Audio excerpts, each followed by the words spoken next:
Hola, vamos a ir a la segunda parte de la presentación de generalidades de la infección por VIH. Vamos a abordar ahora los aspectos que tienen que ver con las vías de transmisión, con la historia natural de la infección y con los principios generales de tratamiento. Iniciaremos con las vías de transmisión y queremos destacar que los fluidos que conocemos que transmiten el virus de VIH son la sangre, el semen, el líquido preseminal, los fluidos vaginales y la leche materna.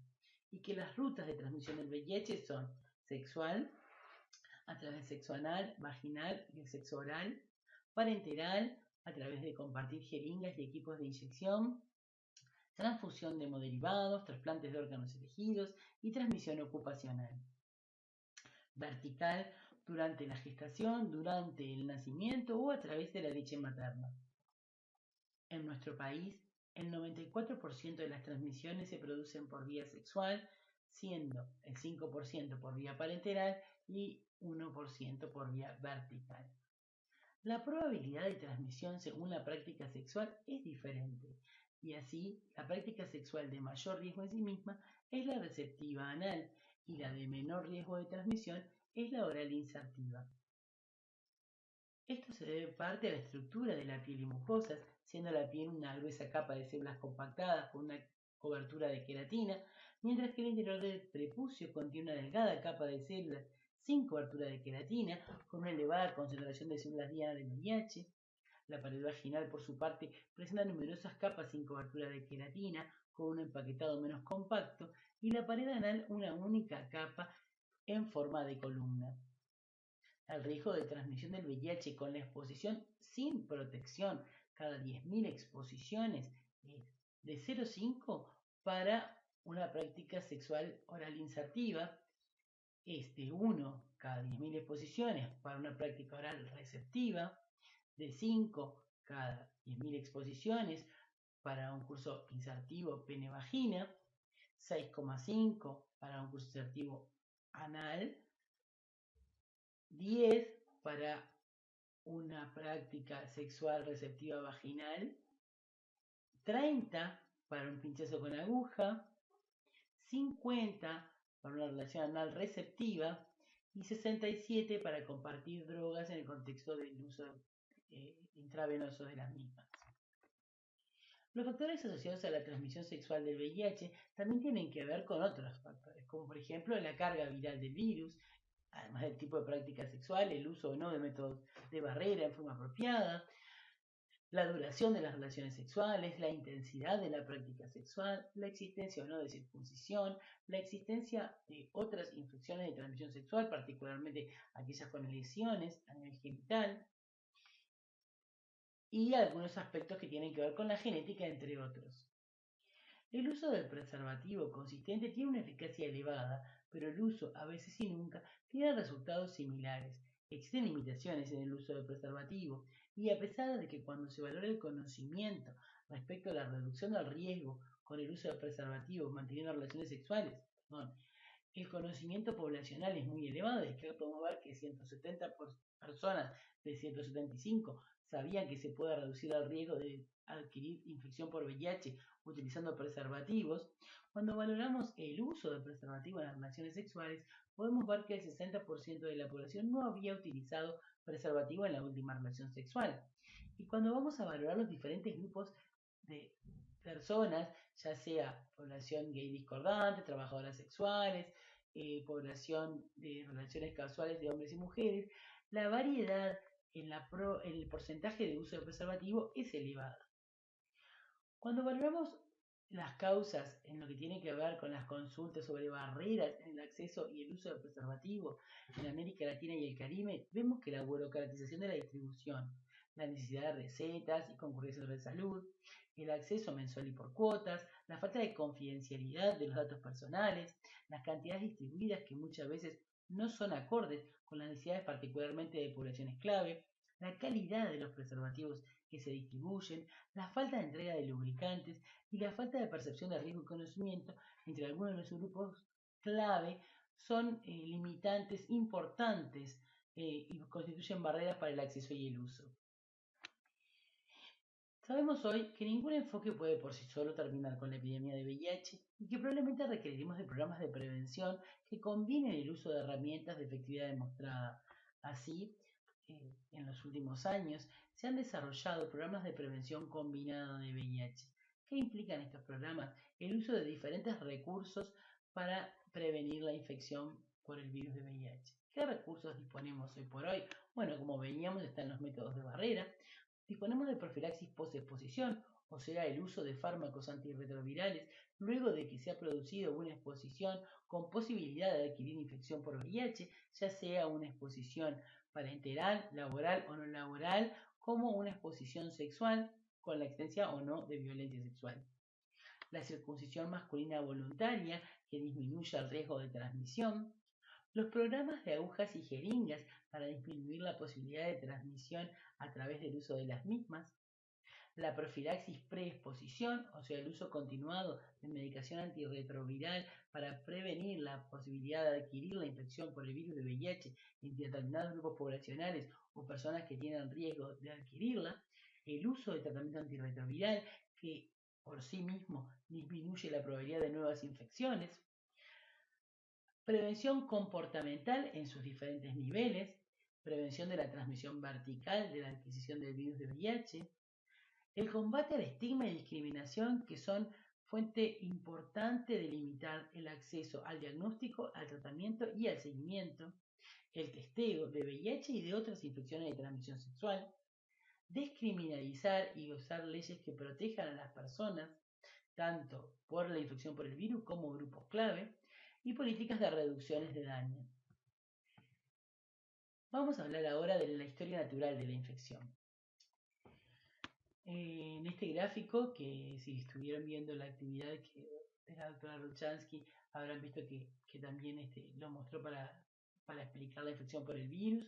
Podemos observar en azul el conteo del linfocitos CD4 y en rojo el material genético, la cantidad de virus ARN del virus de VIH presente. Cuando ocurre la infección primaria, partimos en general de un nivel elevado de linfocitos CD4 y de cero en lo que tiene que ver con carga viral. Y lo que se produce es una elevación marcada de la carga viral con un descenso de los linfocitos CD4. En la primera etapa se produce la infección aguda. Se puede producir un síndrome retroviral agudo que generalmente es sintomático. Muchas veces la persona presenta impregnación viral, fiebre, decaimiento o dinofagia, un síndrome mononucleósido, la existencia de un síndrome poliadenomegálico, por ejemplo, aunque también puede prestarse otra sintomatología. En un 50 al 80% de los casos esta infección aguda es sintomática, aparecen en general entre 2 a 6 semanas luego de la exposición, es un cuadro autolimitado y durante este periodo se produce la seroconversión. Luego la infección pasa a una etapa que es entre la seroconversión y la etapa de SIDA, que generalmente dura años, en promedio dura 8, pero hay personas que tienen una etapa muy corta y hay personas que tienen esta etapa de latencia clínica muy prolongada, inclusive mucho más de 10 años, algunas personas, donde hay una replicación viral continua y un descenso progresivo de los linfocitos CD4. El virus permanece en los santuarios. Posteriormente aparecen, una vez que los CD4 han bajado de cierto nivel, muchas veces empiezan a aparecer signos y síntomas que orientan a la presencia de inmunodepresión. Síntomas constitucionales, lo que se ha denominado condiciones B, que son candidiasis oral, candidiasis vaginal persistente, frecuente o difícil de manejar, leucoplasia oral vellosa, herpes zóster, con 2 episodios o más en un mismo dermatoma, neuropatías periféricas, angiomatosis basilar, displasias cervicales o carcinomas cervicales in situ, síntomas constitucionales como fiebre o diarrea por más de un mes, púrpura trombocitopénica idiopática, enfermedad inflamatoria pélvica, especialmente complicada con arzotu ovárico y listeriosis. Posteriormente aparece una etapa donde disminuyen aún más los linfocitos CD4, en general por debajo de 200, y sube la carga viral y aparecen enfermedades oportunistas que en algunas circunstancias pueden llevar a la muerte de la persona. ¿Cuáles son las enfermedades oportunistas? Son un grupo de enfermedades, muchas de ellas infecciosas, que catalogan el estadio de la infección como etapa SIDA. la persona puede decirse que está en incapacidad tanto porque tenga una enfermedad oportunista como porque su conteo de linfocitos CD4 haya descendido por debajo de 200.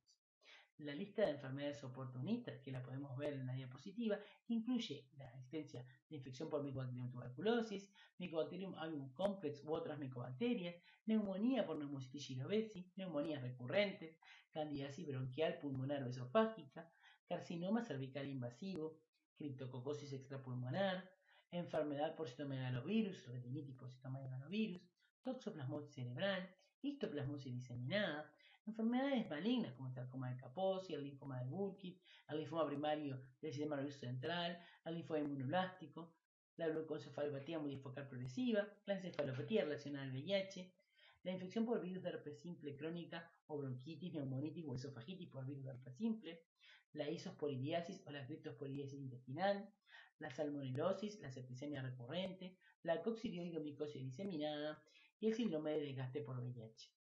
Cualquiera de estas enfermedades, en el contexto de una infección por VIH, catalogan la etapa de la infección como etapa SIDA, así como el recuento de menos de 200 CD4.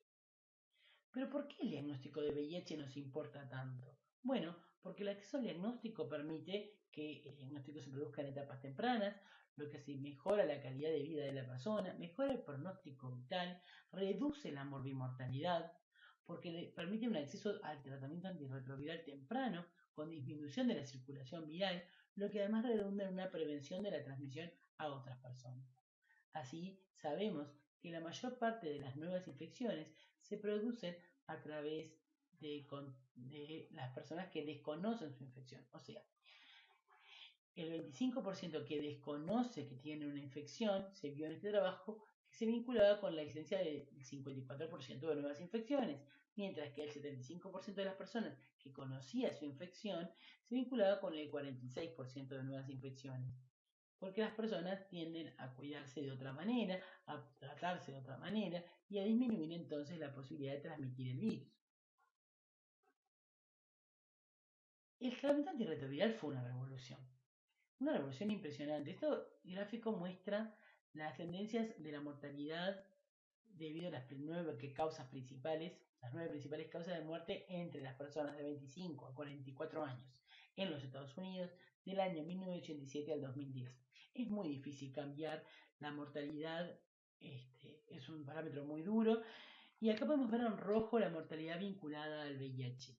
Si ustedes observan, la mortalidad asciende hasta el año más o menos 92, 94, donde pasa a ser la primera causa de muerte en las personas entre 25 y 44 años en Estados Unidos, para empezar a disminuir a partir del año 96, que es cuando se desarrolla el tratamiento antirretroviral con 3 fármacos, y produce una caída que lo lleva al último lugar prácticamente desde el primero, atravesando tanto las muertes de causas no intencionales como las muertes por cáncer, por enfermedades cardiovasculares, las muertes por suicidios o por homicidios, llegando a valores mucho más bajos. Pero esta gran caída de la mortalidad no solo se produjo en Estados Unidos, y si vemos acá, bueno, estos son los de Estados Unidos como les mostraba, las podemos ver también en España. Estas son las tasas de mortalidad por VIH en España, cómo se produjo un marcado descenso a partir de la introducción de la terapia antirretroviral. Aquí podemos ver lo que pasaba en Argentina y a la derecha lo que pasaba en Chile. En nuestro país no ha habido un descenso tan marcado, si bien la tendencia en los últimos años, como mencionamos en la otra actividad, ha sido al descenso. Pero esto tiene una importancia sustancial. Hoy por hoy, la expectativa de vida de una persona que adquiere la infección por VIH y se diagnostica en una etapa temprana y accede en forma continuada al tratamiento antirretroviral es muy similar a la expectativa de vida de una persona que no presenta infección por VIH. Y esto ha cambiado radicalmente el pronóstico de estas personas. Piensen en la historia natural que hoy les comenté, donde en 8 años aproximadamente una persona pasaba la etapa de SIDA, donde lo único que se le podía ofrecer era tratar de evitar la existencia de enfermedades oportunistas o retrasar la aparición de las mismas para que la persona pudiera aumentar en algo su expectativa de vida, a pensar que hoy una persona puede llevar una vida normal, una vida sin enfermedades, y una vida donde no esté tampoco limitada la expectativa de vida por la existencia de una infección por VIH. y esto además se redunda también en otras cosas. El tratamiento antirretroviral ha demostrado reducir la transmisión. Lo primero, en donde primero se manifestó claramente fue en el embarazo, donde desde la década del 90 se vio que había una reducción marcada de la transmisión a través de la utilización de fármacos antirretrovirales a nivel materno. Se podía evitar la adquisición de la infección por parte del neonato, tanto utilizando fármacos durante el embarazo, como evitando la lactancia materna, como administrando fármacos antirretrovirales postnatales al recién nacido. Posteriormente se vio que cuando el tratamiento antirretroviral se comenzaba de inmediato versus cuando se esperaba, si se comenzaba en diferido en las parejas serodiscordantes, había una disminución de la probabilidad de infección, con una reducción importante de la transmisión. Si vemos aquí la cantidad de transmisiones versus inicio diferido versus inicio inmediato, sin diferencias si eran varones o mujeres las personas que tenían la infección por VIH. Posteriormente se hizo un estudio en parejas homosexuales serodiscordantes, donde se observaron a 738 parejas que mantuvieron 77.000 relaciones sexuales sin condón y no hubo ninguna transmisión de VIH relacionada filogenéticamente. Con lo cual se empezó a plantear si no era el tratamiento antirretroviral parte de la prevención. Y entonces podemos decir que además del objetivo de mantener la carga viral indetectable, de mejorar la sobrevida, de mejorar la calidad de vida, podemos decir que además disminuye la transmisibilidad del VIH y disminuye todos los eventos asociados a la infección por VIH, que no son solamente las enfermedades marcadoras de etapa SIDA, porque hoy por hoy sabemos que la infección por VIH agrava la hepatopatía, empeora la evolución de una neoplasia o de una falla cardíaca o de una cardiopatía isquémica cuando no se encuentra bajo tratamiento. O sea que tratar la infección por VIH mejora muchos aspectos de la vida de las personas. Y cuando vemos el tratamiento antirretroviral, sabemos que es un conjunto de fármacos que actúan en diferentes niveles y tenemos fármacos que inhiben la retrotranscripción, fármacos que inhiben los correceptores de entrada, fármacos que inhiben la fusión del virus de VIH a la célula, fármacos que inhiben la integración del material genético, fármacos que inhiben la proteasa del virus de VIH. Y ha habido muchos antirretrovirales desarrollados a lo largo del tiempo. Acá podemos verlos a medida que pasan los años, partiendo de la ZT hasta el dolutegravir, los diferentes fármacos que se han desarrollado. Algunos de ellos ya han dejado de utilizarse también y no disponemos más de ellos.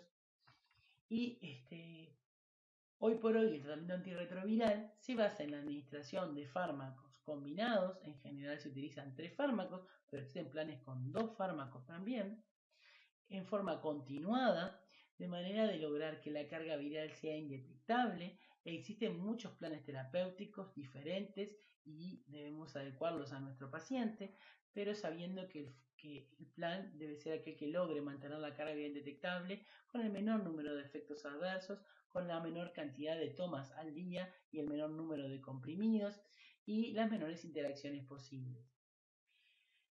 Hay herramientas muy importantes con las que debemos contar para poder lograr nuestro objetivo. Uno es el diagnóstico precoz. Para eso necesitamos normalizar la prueba diagnóstica, normalizar la información del resultado y expandir la realización de la prueba del VIH. Hay que facilitar el diagnóstico recomendando realizar el test a todas las personas en nuestro país que mantengan relaciones sexuales al menos una vez a realizarse el test y reiterarlo según las diferentes posibilidades de adquirir la infección. Hay que hacer esfuerzos para retener a las personas en cuidados, logrando una relación empática y estrecha con el equipo de salud, utilizando todas las redes disponibles y logrando un seguimiento a la carta, individualizado al paciente, tanto en cuanto al equipo de salud, como al lugar de atención, como a la relación de seguimiento, etc. Tenemos que iniciar el tratamiento antirretroviral en forma temprana. Para eso hay que levantar obstáculos, desmitificar la complejidad del tratamiento, tanto en el usuario como en el personal de salud, y multiplicar los centros y los médicos que realizan tratamiento. Hay que ver el inicio del tratamiento como un evento positivo, porque es muy positivo para la persona y para su entorno. Hay que lograr una carga viral indetectable, utilizando todas las estrategias a nuestro alcance para mejorar la adherencia, tanto en lo que tiene que ver con formación, como con el vínculo, como con la elección del plan, como la adaptación del servicio a las personas, como sistemas de alerta para la adherencia. Hay que detectar precozmente los fallos, tanto virológicos como en la adherencia, como vinculados a toxicidades o efectos adversos que no sean tolerables, como en el fallo en la retención al cuidado. Hay que tener tolerancia cero a la carga viral detectable, porque nos quiere decir que a largo plazo ese plan no le va a servir y la persona va nuevamente a tener viremia elevada. Hay que asegurar la confidencialidad, que es un elemento de la atención muy sensible en las personas y una causa frecuente de alejamiento del sistema y que además violenta los derechos de las personas. Hay que hacer especial hincapié en la adherencia.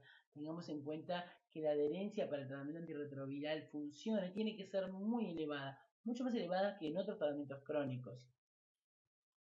Y la gente muchas veces tiene una visión de lo que es el tratamiento muy negativa o muy pesada, y tenemos que tener en cuenta que las dimensiones de la adherencia son muchas y que no todos los factores están relacionados con el paciente, sino que están los factores socioeconómicos, los relacionados con el tratamiento, los relacionados con la enfermedad y los relacionados con el sistema o el equipo de asistencia sanitaria. Debemos dar nuestros máximos esfuerzos para levantar barreras, tanto las que tienen que ver con la negación como con la visualización de alteraciones cognitivas, autonomía versus independencia, la existencia de estigma y discriminación, abordar el consumo de sustancias o la existencia de patología psiquiátrica, asegurar la accesibilidad, mejorar las condiciones de poco amigabilidad de la medicación, tanto en el número de comprimidos, como en la posología, como en la vía de administración, como en el sabor, como en la duración, como en los efectos adversos. Para mejorar la adherencia, esta mnemotecnia que puede servir, que tiene que ver con simplificar el régimen, brindar información, modificar las creencias y los comportamientos que atenten contra ella, proveer comunicación, evaluar la adherencia. Por otro lado, tenemos que tener en cuenta que el VIH es una enfermedad que tiene algunas características y que inclusive limita, por ejemplo, las posibilidades de las personas a veces de viajar, o que se asocia a criminalización en muchos lugares del mundo, como podemos ver al día de hoy. Y que existen barreras estructurales, además de la criminalización de los comportamientos, porque tiene que ver con la criminalización de la transmisión, con el desconocimiento de derechos, con la estigmatización y la discriminación, con la existencia de violencia de género, incluido aquello que sucede en los ámbitos institucionales. Tenemos que trabajar fuertemente para derribar los estigmas existentes y la discriminación de las personas que viven con VIH en nuestro medio, para lograr también que las personas puedan acceder de manera confiable y segura al diagnóstico y al tratamiento continuado, que es lo que puede permitir una expectativa de vida igual a una persona que no presente la infección, así como disminuir la transmisión del virus a otras personas.